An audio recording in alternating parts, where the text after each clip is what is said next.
Hey friends, welcome back to my channel Rajni Bio academy.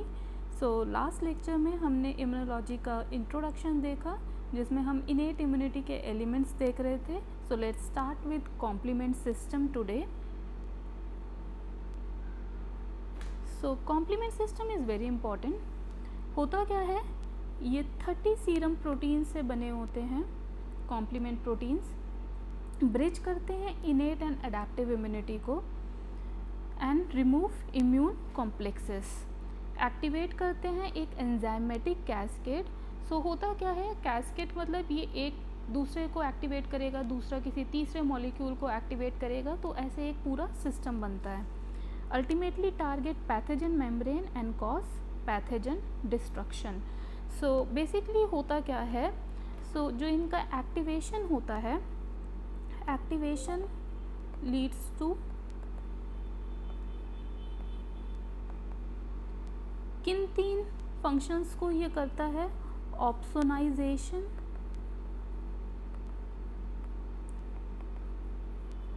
Inflammation and killing of microbes.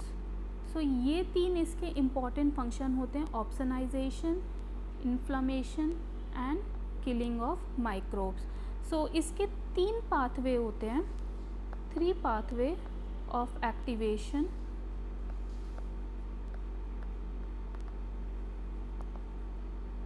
First one होता है हमारा classical pathway.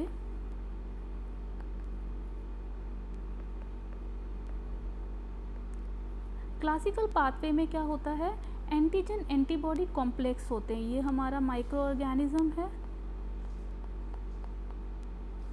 इस पे binding होगी। So first one क्या है, एंटीजन, ये एक्टिवेट करेगा एंटीजन एंटीबॉडी कॉम्प्लेक्स को। सेकेंड पाथवे है हमारा लेक्टिन पाथवे। लेक्टिन पाथवे में क्या होगा, माइक्रोबियल सरफेस के ऊपर मैनोस प्रेजेंट होते हैं।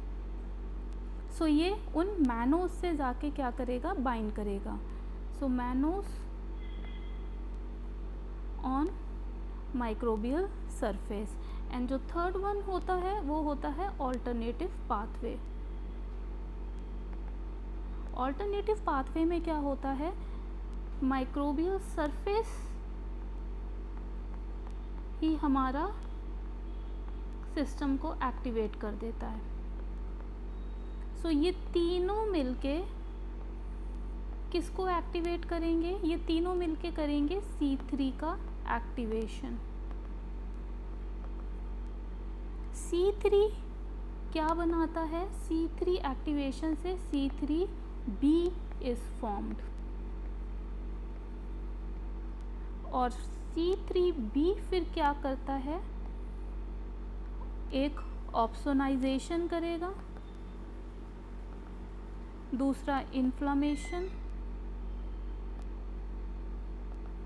और तीसरा सेल लाइसिस। सो ऑप्सोनाइजेशन में क्या होगा, हमारा C3b कोट कर देगा माइक्रोब को और उसे मार्क कर देता है। क्या करता है, कोटिंग कर देता है एंड मार्किंग कर देता है, जिससे उसका फेगोसाइटोसिस हो जाता है। फेगोसिटिक सेल्स आएंगे और उसको खा जाएंगे। Second, inflammation. अब जो ये स्मॉल मॉलिक्यूल्स हैं लाइक C3a, C5a, ये क्या करते हैं, ये इन्फ्लामेशन कॉज करते हैं, इंक्रीज़ करते हैं वेस्कुलर परमेबिलिटी एंड अट्रैक्ट किसको करेंगे, फिर WBCs को अट्रैक्ट करेंगे। थर्ड वन हमारा सेल लाइसिस। सो ये क्या करता है, ये C5b से लेके C5-9 तक मेम्ब्रेन अटैक कॉम्प्लेक्सेस को फॉर्म करेगा और फिर माइक्रोबियल सरफेस पे छोटे छोटे पोर्स करके वहाँ पे लाइसिस कर देगा। तो ये पूरा पाथवे मैकेनिज्म होता है, ओके, कॉम्प्लीमेंट सिस्टम का। Next are cytokines. साइटोकिन्स क्या होते हैं? They are low molecular weight soluble proteins या फिर ग्लाइकोप्रोटीन्स हम इन्हें बोल सकते हैं। इंट्रासेलुलर सिग्नलिंग मॉलिक्यूल्स होते हैं, वेरी इंपॉर्टेंट। किसके लिए इम्पॉर्टेंट होते हैं? ये कम्युनिकेशन में हेल्प करते हैं बिटवीन इम्यून सेल्स। सो इसके टाइप्स क्या हैं? Monokines, lymphokines, interleukins and interferons. So interference तो हमारे मेनली वायरस के लिए काम करते हैं, वायरल पैथोजेंस के लिए। सो साइटोकिन्स के फंक्शन क्या होते हैं? ये रेगुलेट करेगा इनेट इम्यूनिटी को, अडेप्टिव इम्यूनिटी को भी रेगुलेट करता है और कोऑर्डिनेट करता है इम्यून रिस्पॉन्स को। इंटरफेरॉन्स ये क्या करते हैं? इंटरफेरॉन्स कब प्रोड्यूस होंगे? जब वायरल इन्फेक्शन होगा, यानी कोई वायरस बॉडी के अंदर एंटर किया है। क्या प्रोड्यूस करते हैं? एक एंटीवायरल स्टेट प्रोड्यूस करते हैं in neighbouring state. So for example ये एक सेल है जिसको वायरस ने इन्फेक्ट किया है। सो ये वाला सेल कुछ केमिकल्स रिलीज़ करेगा। सो जो हमारा नेबरिंग सेल है ये इसके पास इसके लिए रिसेप्टर्स होंगे। सो ये एक एंटीवायरल सिचुएशन या स्टेट अपने अंदर प्रोड्यूस कर लेता है ताकि वायरस नेक्स्ट नेबरिंग सेल को इन्फेक्ट ना कर सके। कीमोकाइंस ये स्मॉल पॉजिटिवली चार्ज प्रोटीन्स होते हैं और guide migration of white blood cells. So white blood cells की मूवमेंट को गाइड करते हैं। Bind to endothelial cells and extra cellular matrix. तो इनका लोकेशन है कि ये एंडोथीलियल सेल्स को बाइंड करेंगे extra cellular matrix. Attract immune cells to site of infection and inflammation. So जहाँ पे हमारा स्वेलिंग हुई है या इन्फेक्शन हुआ है जिस एरिया में, उस एरिया में ये साइटोकिन्स को या कीमोकाइंस को वहाँ पे लेकर आते हैं to fight with that pathogen. Next topic is pattern recognition molecules और पैटर्न रिकग्निशन रिसेप्टर्स। सो इस टॉपिक से बहुत क्वेश्चंस आते हैं, वेरी इंपॉर्टेंट टॉपिक। सो ये मॉलिक्यूल्स होते हैं जो इनेट इम्यूनिटी में इन्वॉल्व होते हैं और किसको रिकग्नाइज करेंगे? ऑब्वियसली पैथोजेंस को रिकग्नाइज करेंगे। हम इन्हें पैम्प्स भी बोलते हैं, pathogen associated molecular pattern. So हर एक पैथोजन के ऊपर कुछ स्पेसिफिक मॉलिक्यूलर अरेंजमेंट या मॉलिक्यूल्स कुछ होते हैं जिन्हें ये रिकग्नाइज करते हैं। So micro specific molecular signatures used for initial detection of pathogen. So उनके ऊपर कुछ ऐसे मॉलिक्यूल्स होंगे जिन्हें ये रिकग्नाइज करते हैं। So PRR pattern recognition receptors, these are the receptor that recognise PAMPs.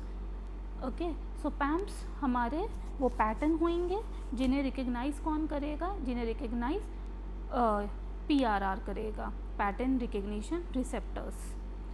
सो हमारे major class of pattern recognition receptors are toll like receptor TLR, RIG I like receptors, NOD like receptor, AM2 like receptor, C type lectin receptors. These all receptors are very important. So first one, toll-like receptors. So signaling receptors involved in innate immunity. They are signaling receptors जो innate immunity में involved होते हैं।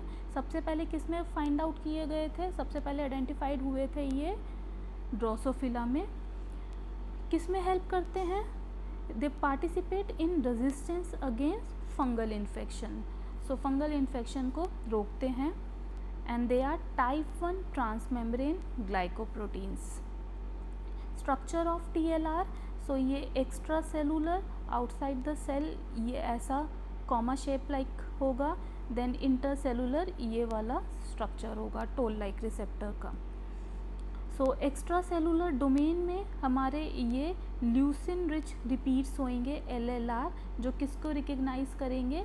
PAMPs को recognise करेंगे। And intracellular domain में toll या IL-1 receptor domain होंगे जो इनिशिएट करेंगे इंट्रासेलुलर सिग्नलिंग। सो पैम्प्स हमारे किस में प्रेजेंट होंगे?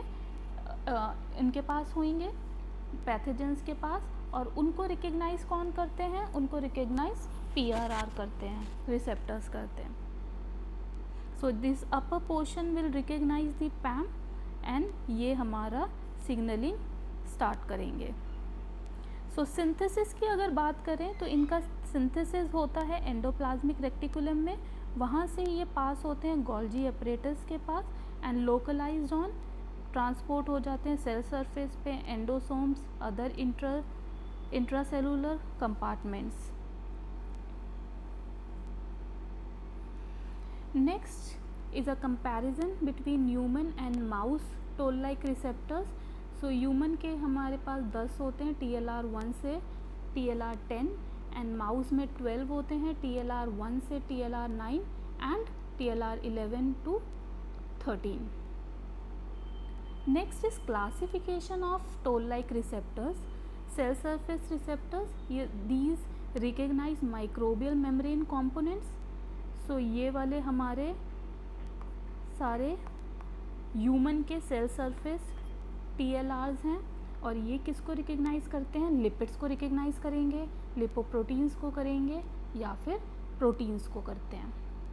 नेक्स्ट इंट्रासेलुलर वाले TLRs जो कि लोकेटेड होते हैं एंडोसोम्स में. अब ह्यूमन वाले कौन से हो गए 3, 7, 8, 9, ये किसको रिकग्नाइज करेंगे, ये न्यूक्लिक एसिड को रिकग्नाइज करेंगे from pathogen. So this is very important कि कौन लिपिड, लिपोप्रोटीन और प्रोटीन्स को रिकग्नाइज कर रहा है. तो ये वाले जो रिकग्नाइज हो रहे हैं ये हमारे माइक्रोबियल के मेम्ब्रेन पे प्रेजेंट होने चाहिए और ये वाला न्यूक्लिक एसिड को रिकग्नाइज करेंगे. Next is high yield TLR ligands. सो ये चार्ट है very important. So this is a quick revision. Cytokines क्या होते हैं, monokines, lymphokines, interleukins, interferons. PRR, TLR हो गए, ये सारे हो गए. TLR structure, LRR domain, leucine rich repeats वो PAM रिकग्निशन करेंगे और TIR जो इनसाइड दी सेल होंगे वो हमारा सिग्नल ट्रांसडक्शन करेंगे. और मोस्ट आस्क्ड TLRs हैं ये वाले सारे, very important. So one line fact, TLR are most extensively studied pattern recognition receptors and form a crucial link between pathogen recognition and activation of immunity, innate immunity. Okay, so this is very important कि most widely हम TLR को पढ़ते हैं किसके लिए, pattern recognition receptors के लिए, और TLRs हमारा एक लिंक फॉर्म करता है जो कि पैथोजन रिकग्निशन और एक्टिवेशन ऑफ इनेट इम्यूनिटी के बीच का लिंक होता है. नेक्स्ट इनेट इम्यूनिटी में सो ये हमारे टोल लाइक रिसेप्टर्स हो गए और उसके कुछ इम्पॉर्टेंट लाइगेंड्स हो गए, वेरी इंपॉर्टेंट. सो ये जो टोल लाइक रिसेप्टर्स हैं ये इन पैम्स को रिकग्नाइज करेंगे. सो बैक्टीरियल पैम, ये सारे हमारे बैक्टीरियल पैम्स हैं जिन्हें ये सारे टोल लाइक रिसेप्टर्स रिकग्नाइज करते हैं. सो टोल लाइक रिसेप्टर का सिग्नलिंग पाथवे क्या होता है, दो मेजर पाथवे होते हैं. MYD88 डिपेंडेंट पाथवे, ये क्या करते हैं, यूज बाय जितने भी हमारे TLRs होते हैं मेनली इस पाथवे को फॉलो करते हैं और क्या करते हैं, दे प्रोड्यूस इन्फ्लामेटरी साइटोकिन्स जो कि स्वेलिंग कॉज करेंगे एंड उसकी वजह से क्या होता है, हमारा इनेट इम्यून रिस्पॉन्स एक्टिवेट होता है. Second pathway is MYD88 independent pathway. So ये किससे मेनली एसोसिएटेड होता है, with TLR3 and TLR4.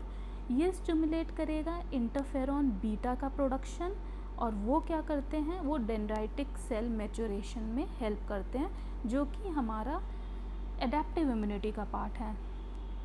So basic TLR signalling sequence क्या होगा, पहले TLR एक्टिवेट होंगे, वो रिक्रूटमेंट करेंगे अडेप्टर प्रोटीन्स की, फिर एक्टिवेशन होगा प्रोटीन काइनेसिस का and then later activation of transcription factor और फिर जीन ट्रांसक्रिप्शन होगा. Next is acute phase proteins. So इनकी डेफिनेशन क्या है? These are plasma proteins produce mainly by the liver in response to infection और inflammation.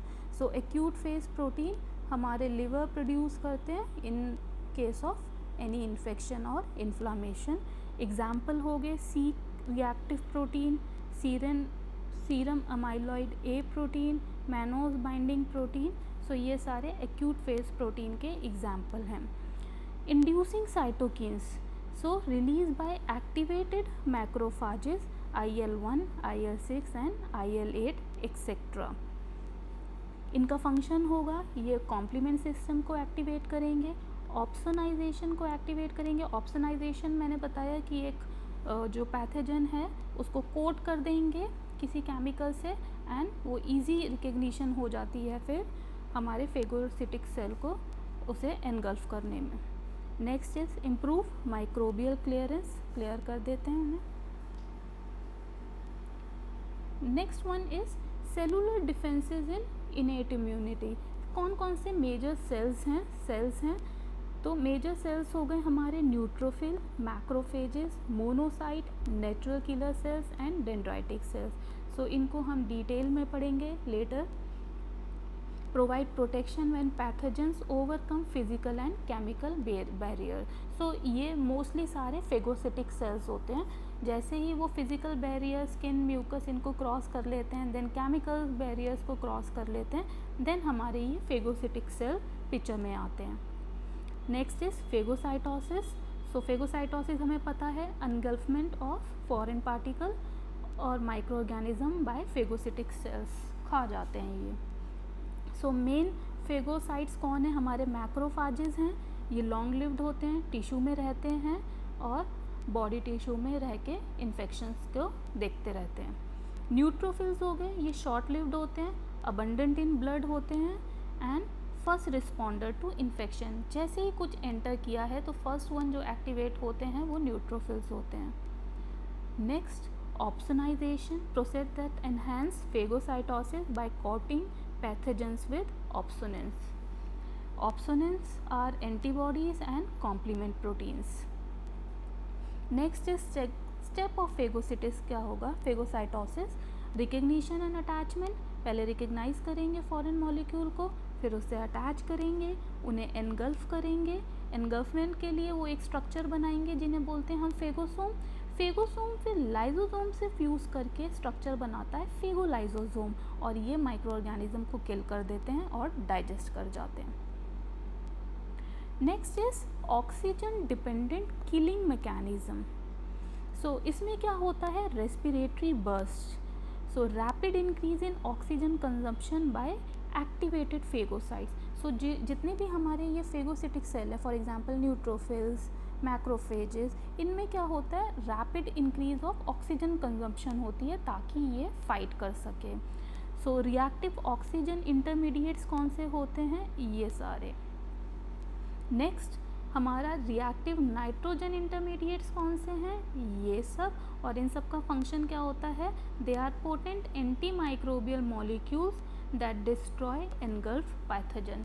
सो जिसका भी पैथोजन का फेगोसाइटोसिस हुआ है, अंदर फेगोसाइटोसिस में किलिंग करने के मैकेनिज़्म में वो ये सब यूज़ करते हैं। ऑक्सीजन डिपेंडेंट किलिंग होती है तो या तो रिएक्टिव ऑक्सीजन इंटरमीडिएट्स हो सकते हैं, प्रोड्यूस होंगे और उन्हें किल करेंगे, या रिएक्टिव नाइट्रोजन इंटरमीडिएट फॉर्म होंगे जो किल करेंगे। सो ये एक क्विक रिवीजन जिसमें कि हमारे ये वाले TLR वेरी इंपॉर्टेंट हैं एंड यहाँ पे कुछ सेल्स की इंफॉर्मेशन है। मैक्रोफेजेस लॉन्ग लिव्ड टिश्यू में होते हैं, न्यूट्रोफिल शॉर्ट लिव्ड होते हैं और ब्लड में प्रेजेंट होते हैं। रेस्पिरेटरी बर्स्ट हमारा reactive oxygen species plus reactive nitrogen species का प्रोडक्शन होता है जो किलिंग में हेल्प करते हैं। और फेगोसोम और लाइजोसोम मिलके फेगोलाइजोसोम बनाएगा जो स्ट्रक्चर फेगोसाइटोसिस करता है।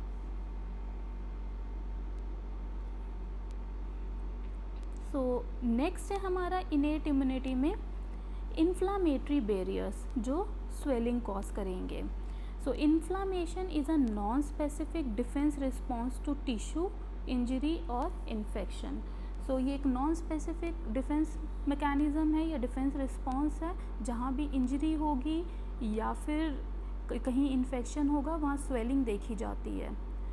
सो कार्डिनल साइंस ऑफ इन्फ्लामेशन क्या है, आपको वहाँ रेडनेस दिखाई देगी, स्वेलिंग दिखाई देगा, थोड़ा सा हीट नज़र आई, मतलब हीट प्रोड्यूस होगी वहाँ पे, और वो एरिया पेन करेगा।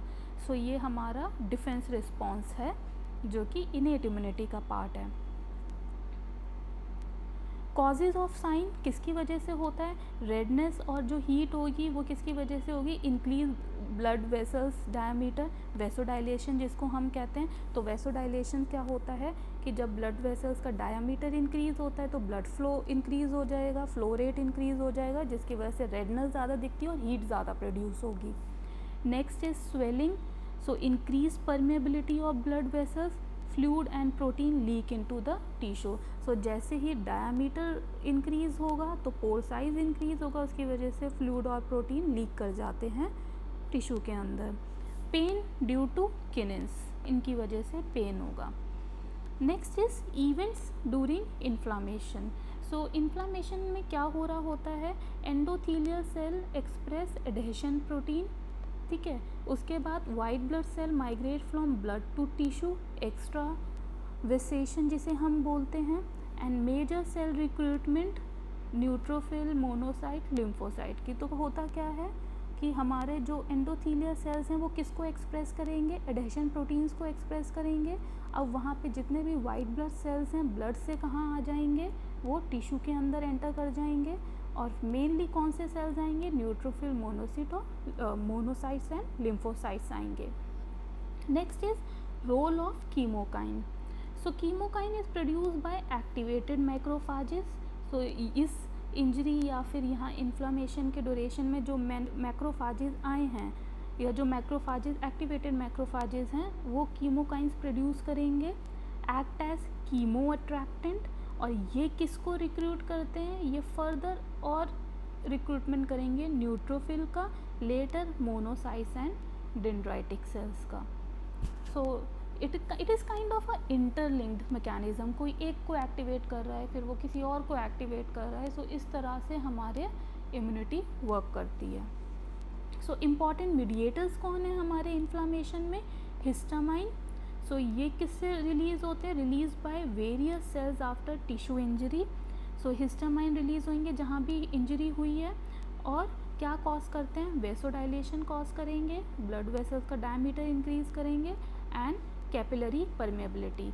सो कैपिलरी परमेबिलिटी मीन्स वेसल्स में जो पोर्स हैं उनका साइज इंक्रीज करेंगे। नेक्स्ट किनेंस, ये प्रेजेंट किस में होते हैं, ये प्लाज्मा में प्रेजेंट होते हैं इनएक्टिवेटेड फॉर्म में, एंड ये भी वेसोडाइलेशन, इंक्रीज परमेबिलिटी और पेन सेंसेशन, इम्पॉर्टेंट क्या है किनेंस का, पेन सेंसेशन कॉज करते हैं।